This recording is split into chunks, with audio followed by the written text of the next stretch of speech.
This episode is brought to you by Squarespace, the all-in-one platform for building a cool-looking and professional website. I have found Italy's wine capital, where vino is not only a drink, but a way of life. Today, I'm house hunting in Montalcino, Tuscany, where we'll discover its medieval town center overlooking the Tuscan countryside and Renaissance architecture, which will get your wanderlust engine up and running. Breathtaking. Campi Luciani dal 1888. We'll stop at two of the best food locations in town to try its amazing typical fare before touring two dream homes for sale.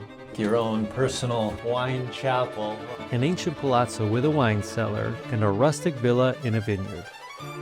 Andiamo.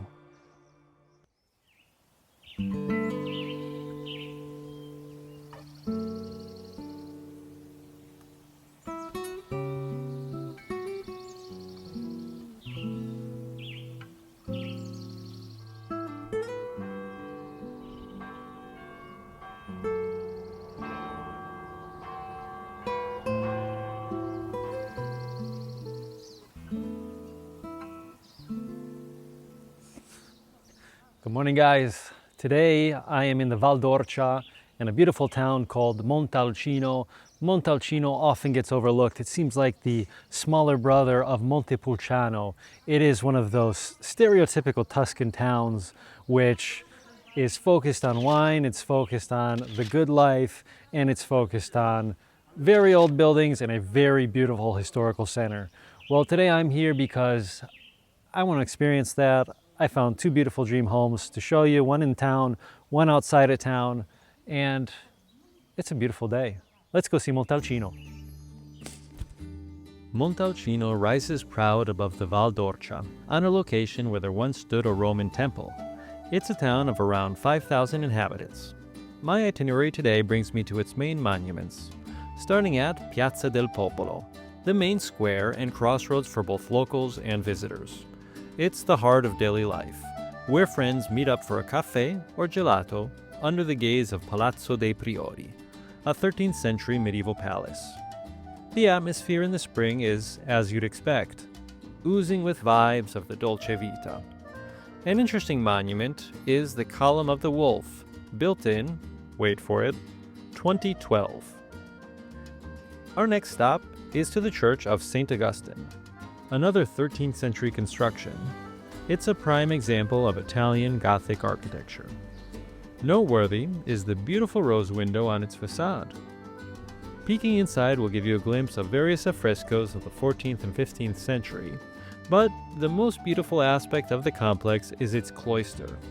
Where once Augustinian monks would have assembled, it is now a cozy town museum. Definitely worth a visit. Next stop, staying on theme, is the Cathedral of San Salvatore. To arrive, you have to walk upwards, since it sits upon one of the highest points of town. Let's go have a look inside of the cathedral. Formerly a Romantic-style church likely from the 11th century, it was demolished and rebuilt in a neoclassical style between 1817 and 1864. The inside is characterized by columns, rounded arches, art, and windows letting in plenty of colored light. Leaving churches behind, we have one last stop. It's time to head to the fortress. This castle is Montalcino's most impressive monument, in my opinion. It was built as a pentagon by the Republic of Siena, the masters of the city, as its main defense against enemies. Like the rest of Siena, it fell to the Florentines under the Medici family in 1559. So it's possible to go up to the walls and walk around on top of the fortress, but in order to do it, you have to go through the wine shop, which is this way. So you have to buy a ticket, but it's really well made, beautiful brick vaults. They've transformed the tower into a wine bar.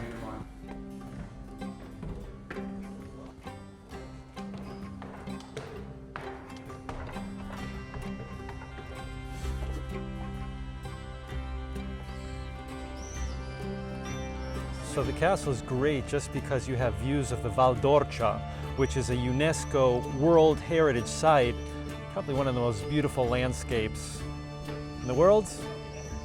It's up there. It's one of them. Anybody is able to recognize beauty when they see it, whether in landscapes, architecture, or even a website. And thanks to Squarespace, the sponsor of today's video, anybody can make a beautiful professional website in a matter of minutes. Let me show you how easy it is. Firstly, you can choose the website template that fits your personal style best. These are gorgeous award-winning presets and it shows. Then you add pre-built layouts like a contact page, a blog, or portfolio with just a few clicks. Imagine if building a medieval castle were this easy. You can customize the design with different color palettes or font styles to match your tastes. Then simply add content like text or photos. Squarespace also has high-quality stock images you can use. So head to squarespace.com/JustDreamItaly for a 14-day free trial, and when you're ready to publish your website or domain, use my code JustDreamItaly to get 10% off your first purchase.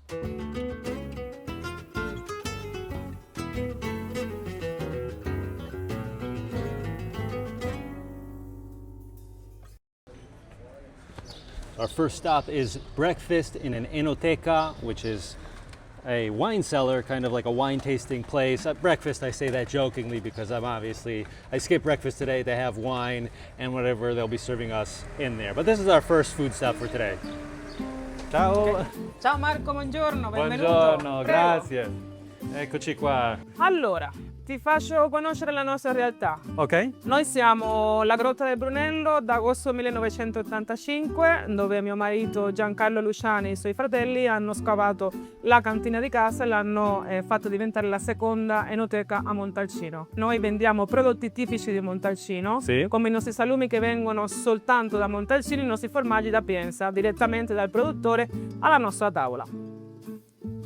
Qua invece è il Regno del Brunello, questa è la parte dove noi abbiamo in esposizione almeno 200 etichette per quanto riguarda il Brunello di Montalcino, quindi 200 aziende diverse, compresa la nostra. Siamo una piccola azienda familiare che è Cantina Luciani dal 1888. Wow. Una cantina che fa massimo 40.000 bottiglie all'anno e il nostro punto vendita siamo sempre noi.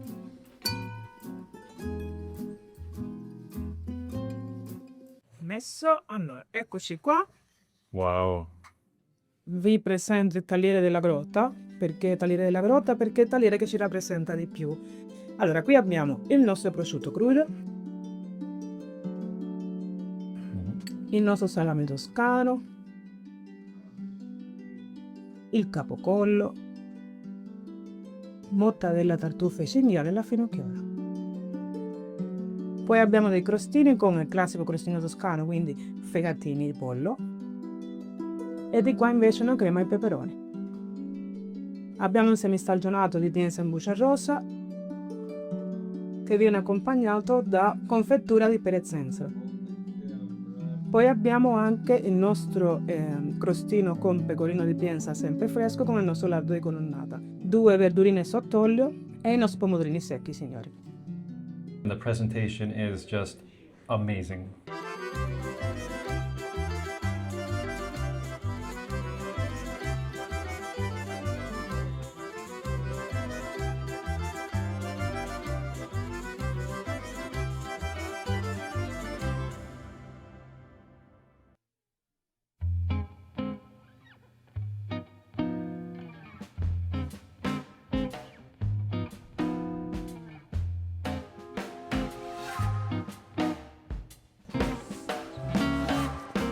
All right, so we've arrived to the proper restaurant where we're going to be having lunch. It's called MammaO, called that because the mother of the owner was Ornella, so she was MammaO. And so it's a restaurant, but with a little bit of a wine twist, as you would expect. Looks like it has a great menu. Let's go eat. MammaO is not a simple restaurant. They also host events with custom menus involving local winemakers and artists. The philosophy is wine and community. I'm not a wine expert, but I can tell this is very good wine. It doesn't hit you strong, but it does have a nice aftertaste, which is fruity and slightly robust. The amuse-bouche is a millefeuille of potatoes with some cherry tomatoes, and I think it's scallion.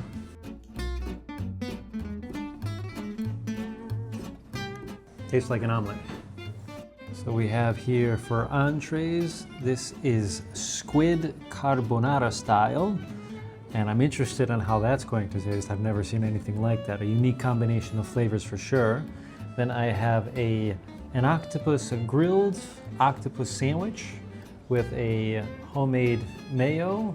You know how much I love octopus. This is going to be outstanding. And salmon. So the squid al carbonara is very interesting because you have the cheesy eggness of the carbonara combining it with the sea type of flavor of the squid. It's a unique combination, I must say.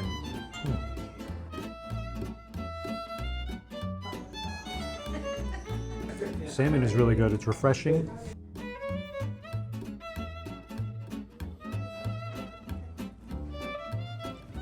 This is a great octopus hamburger that has cime di rapa inside. Turnip tops or broccoli rabe. Tastes like Puglia. So here we have a type of pasta called pacchero, which are like big tubes, which you can also stuff. And that's what they've done here. This is the pacchero made out of barbabietola, like a red radish. So it has this very deep red flavor to it.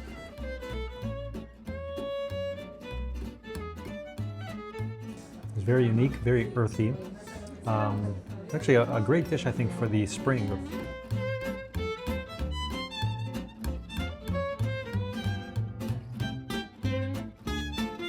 So he's brought us out the dessert. Of course, we're going to have to do a dessert to finish this off in style. And it is panna cotta with matcha tea and melted chocolate.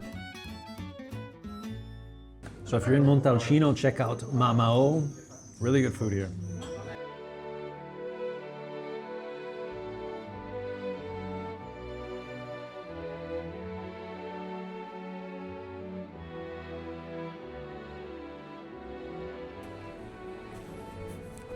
All right, we've made it to home number one in the center of Montalcino. This is a full palazzo for sale. Asking price is 530,000 euros. Now, that may seem like a lot, but for what you're getting in this home, I think it's actually an extraordinary deal.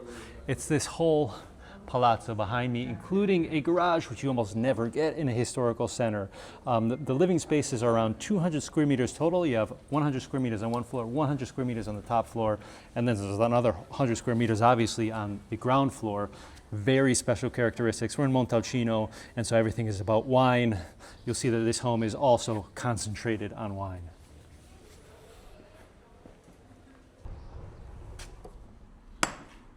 So we've made it in. This is the main entrance into the palazzo and the main corridor into the various floors. It's on 3 levels, and this entry level, I think, is very, very much a Tuscan charm. It has a certain Tuscan charm to it. And there's a door this way, but I want to show you first what we have over here. This is, I think, one of the highlights of the property, and it's this cantina.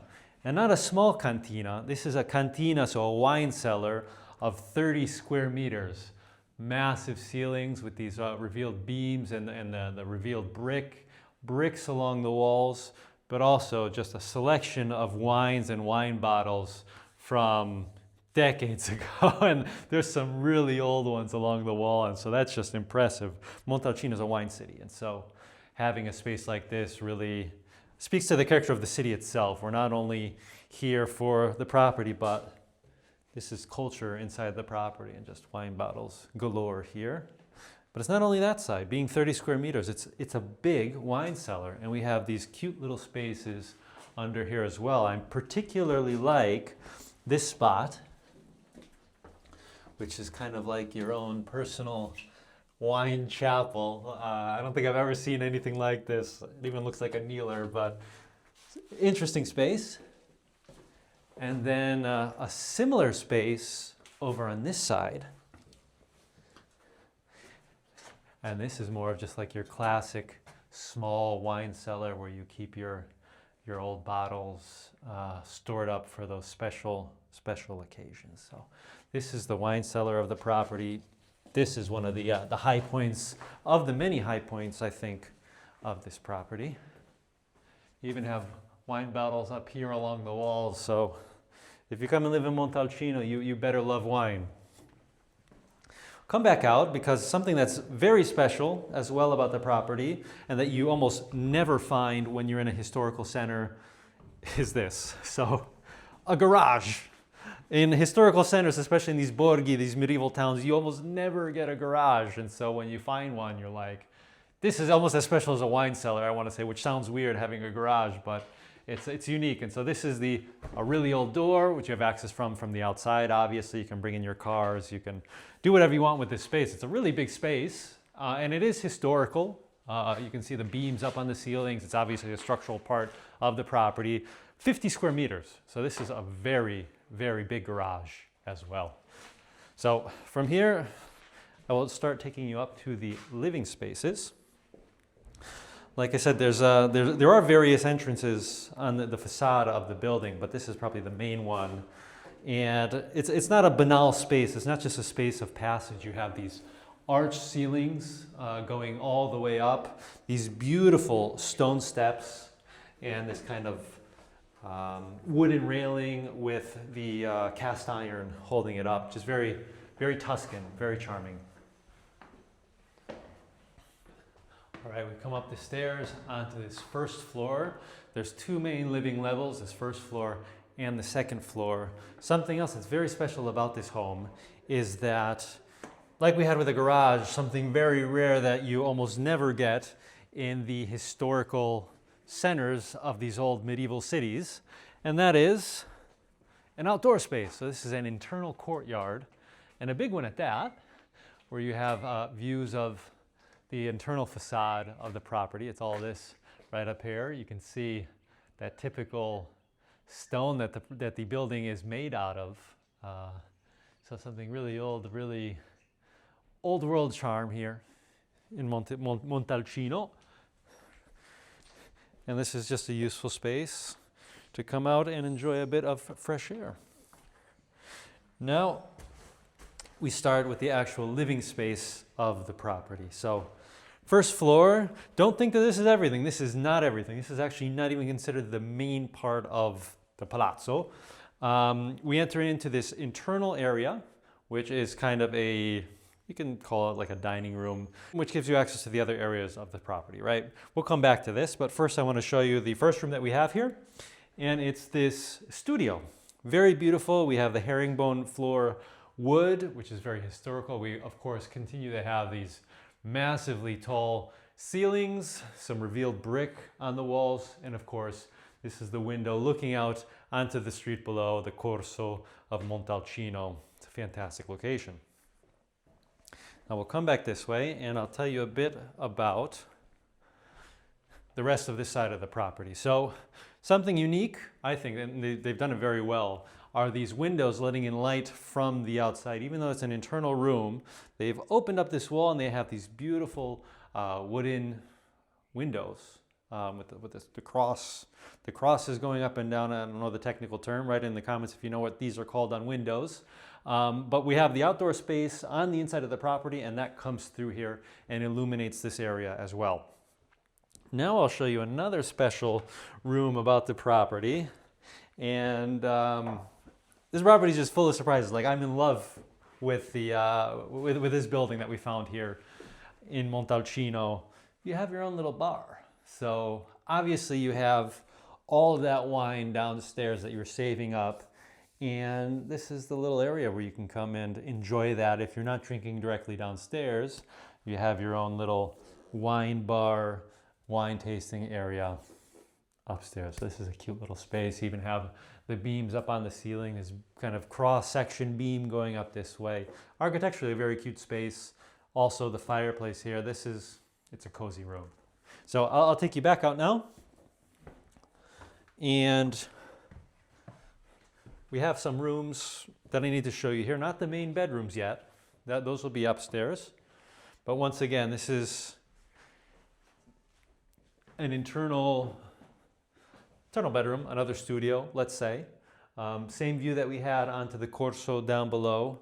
And so just like looking at these rooms, you can already see, I think this level and the top level can all be even turned independent. I mean, the property is so huge that honestly, even though it's one big palazzo, like each level can be its own living unit. This is another room. So if you would make this into, an independent space, this could perhaps be your kitchen area. At the moment, this is the laundry room, an extra fridge to store things in. And coming down this way, once again, another room. So another bedroom space here. This is always the same facade that we've seen looking out onto the main street. And coming down this way is, of course, you need a bathroom. This is the main bathroom on this floor. You walk through this hallway, and it's in the corner here at the end. So obviously, it's not a modern bathroom, and so the actual finishings, you can take them or you can update them. But this is the first floor, not currently the main living floor, but can be turned into perhaps another living space or a particular, you find your own use case for it. You can have 3 bedrooms, you can have a kitchen. There's actually a big bathroom in the end and this kind of living room area. So this perhaps could be, I think, the dining room. You have that kitchen. One of these can be turned into like the living room, like a living space, and a couple of bedrooms. So lots of options here. Now I'll take you upstairs, which is currently the main living space. And going up, you can already see that continuation of the wooden handrails, the cast iron railing on the side, and just these beautiful, beautiful stone steps.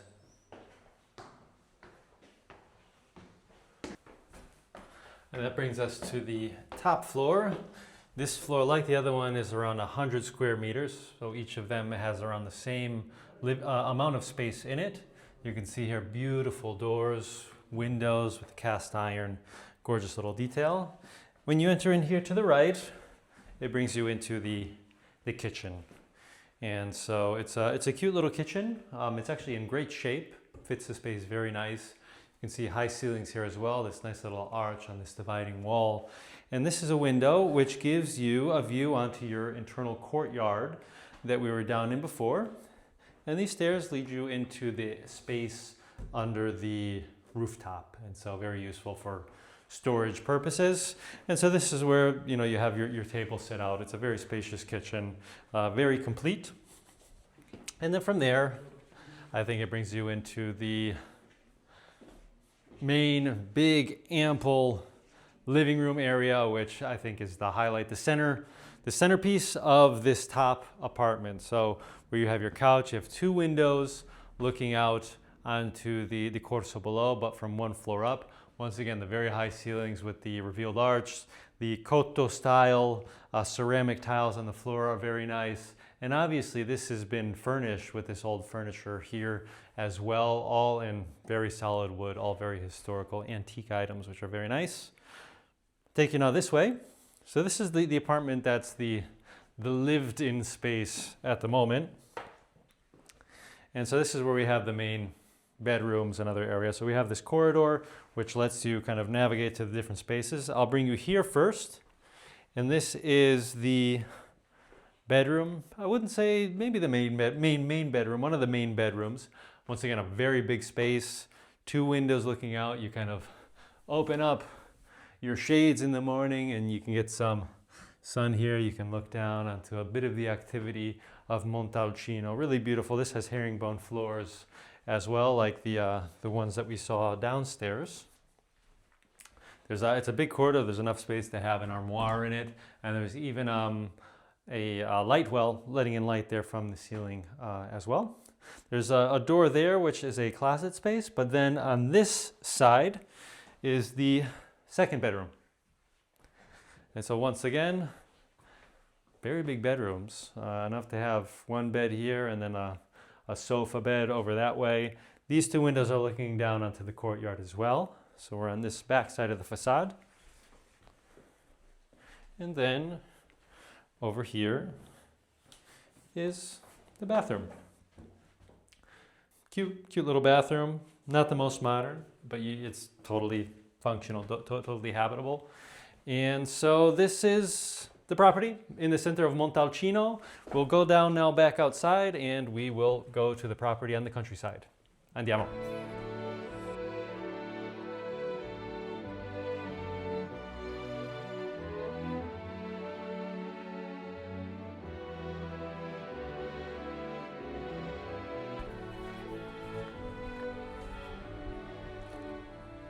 We're at the second home that we're seeing. We're out on the countryside among the rolling hills and vineyards surrounding Montalcino. There's a very famous vineyard here who's our next door neighbor. But this is the home. It's a very historical, rustic countryside home because it used to be the old schoolhouse for the children of the area.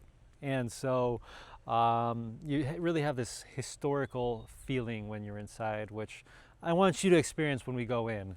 You have your own gate here, and the property is surrounded by trees and foliage, so you're never left exposed, although you do have great views as well. So this is the land. You have bushes of rosemary, aloe vera, fruit trees, and of course, an olive grove. The actual land size is 1,200 square meters. We have cats as well. I think he's hungry because he's meowing.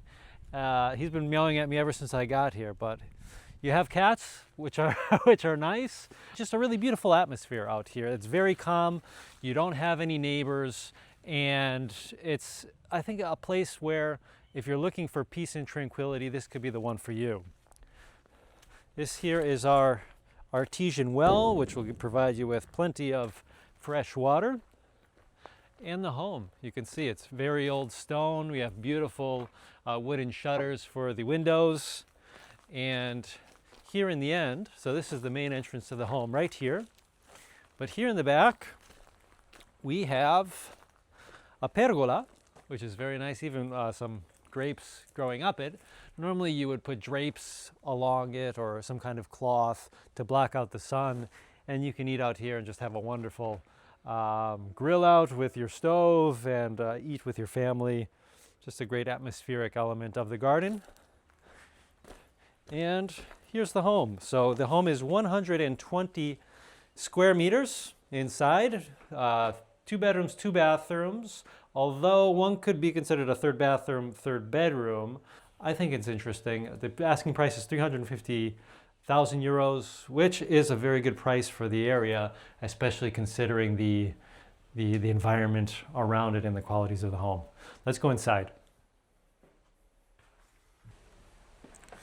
All right, we're inside the old schoolhouse. Beautiful rustic ambiance inside here. The main room that I'm going to take you to is this way.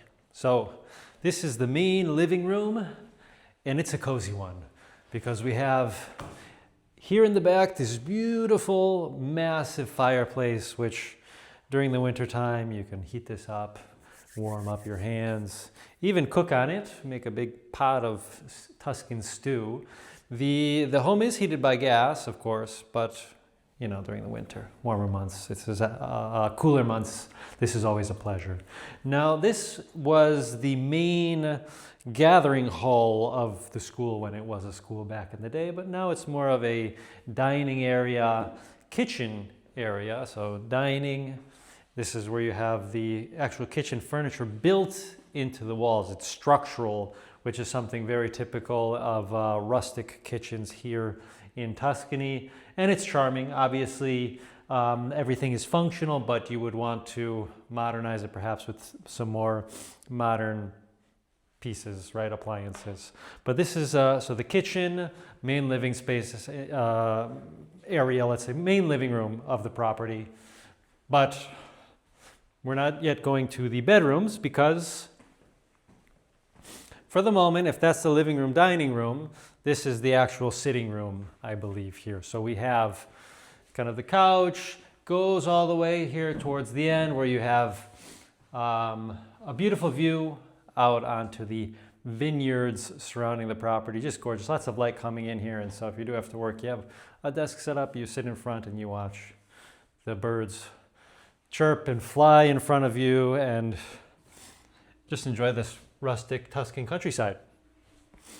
This would be perhaps bedroom studio number 1. Right now it's being used kind of as a storage space, but could be a bedroom with an ensuite bathroom, which is just being used for storage as well at the moment.